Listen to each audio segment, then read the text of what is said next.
Have a nice day बच्चों।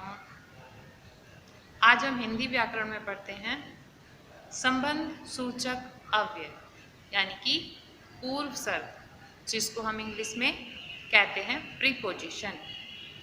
आइए देखते हैं कि संबंध सूचक अव्यय किसे कहते हैं। इसकी डेफिनेशन होती है जिन अव्यय शब्दों से संज्ञा अथवा सर्वनाम का वाक्य के दूसरे शब्दों के साथ संबंध जाना जाए वे संबंध बोधक अव्यय कहलाते हैं।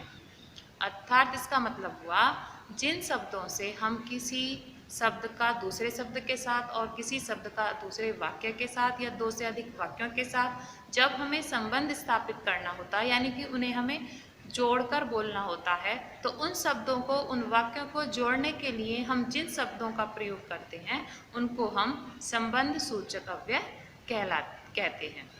जैसे बिना, सामने, पर, साथ, बीच, निकट आदि, ये हमारे मुख्य पूर्व सर्ग हैं। समझ में आया? यानी कि जिन शब्दों से हम दो वाक्य या दो शब्दों को आपस में जोड़ने के लिए जिन शब्दों का प्रयोग करते हैं उनको, यानी कि जोड़कर उनका एक मीनिंगफुल सेंटेंस बनाना होता है, तो उन शब्दों को हम संबंध सूचक अव्यय कहते हैं। आगे देखते हैं संबंध सूचक अव्यय के प्रकार। संबंध सूचक अव्यय 8 प्रकार के होते हैं मुख्यतः। सबसे पहला हमारा है काल बोधक। जैसे कि आप जानते हैं काल मीन्स होता है समय, तो इसमें वो शब्द आते हैं जिनसे हमें किसी समय का ज्ञान होता है, यानी काल बोधक। जैसे आगे, पीछे, पहले, बाद आदि के साथ संबंध होता है। जब हमें दो वाक्य या दो शब्दों को जोड़ने के लिए समय से रिलेटेड शब्द की आवश्यकता होती है, तो वहाँ पे हम इन अव्यय का प्रयोग करते हैं, जिससे हमारा समय निर्धारित हो जाता है, जैसे आगे, पीछे, पहले, बाद आदि। दूसरा है स्थान बोधक। स्थान मतलब जगह। जब हमें दो शब्द या वाक्यों को जोड़ने के लिए किसी स्थान की तरफ इशारे के लिए, उनको जोड़ने के लिए शब्द चाहिए होता है, तो वहाँ पर हम स्थान बोधक अव्यय का प्रयोग करते हैं, जैसे ऊपर, नीचे, भीतर, बीच, मध्य आदि। तीसरा है दिशा बोधक। दिशा यानी डायरेक्शन।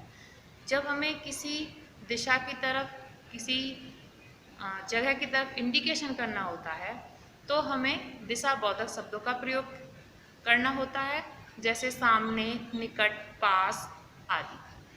विरोध सूचक। विरोध यानी उसका अपोजिट। जब हमें वाक्य में विरोधाभास दिखाना होता है, तो हमें इन शब्दों का प्रयोग करना होता है, जहाँ पर उनका कोई प्रतिकूल प्रभाव पड़ रहा हो वाक्यों का, शब्दों का एक दूसरे पर, यानी कि उल्टा, बदले आदि ऐसे शब्द होते हैं जो हमारे विरोध सूचक होते हैं। फिफ्थ आता है आपका समता बोधक। समता बोधक के अंतर्गत ऐसे शब्द आते हैं जैसे अनुसार, तुल्य, समान, सह, तरह आदि से संबंध प्रकट होता है। जब हमें दो शब्द या दो वाक्यों को जोड़ने के लिए समता यानी समानता दिखानी होती है, तो इन शब्दों का प्रयोग किया जाता है। हेतु बोधक। हेतु में अथवा, सिवा, रहित, अतिरिक्त से संबंध प्रकट होता है।